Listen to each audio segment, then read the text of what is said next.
आमर भारतीय जनता पार्टी धन्यवाद देवी आमर राज्य सभापति मनमोहन भाई की नेतृत्व रे जे उड़ीसा रे सरकार है जे आमर लोकप्रिय मुख्यमंत्री मोहन चरण माझी नेतृत्व रे सरकार है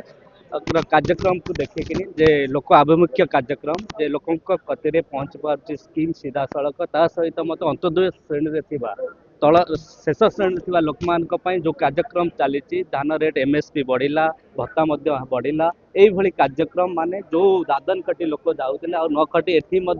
उड़ीसा रे कर्म करुँच देखिए आमर बीजेडी रे बंधु माने सरपंच आ जिला परिषद आज बहुत संख्यार योगदान करेंगे निश्चय ये आरंभ है कटक जिले में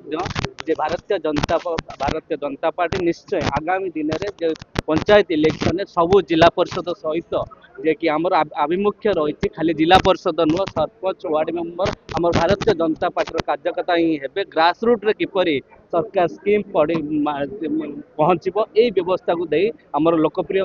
मुख्यमंत्री तांकर जो आकांक्षा अच्छे जे विकसित ओडिशा जो समृद्ध ओडिशा करने निश्चय आंकर बहुत भूमिका जिते संगठन स्ट्रंग रते शीघ्र माने शीघ्र आम सरकार स्कीम ग्रासरूट पहुँचे पारू लोक समस्या आम जापर यह देखिए निश्चय आम समस्त को स्वागत करूँ आप देखु आम 80 70 80%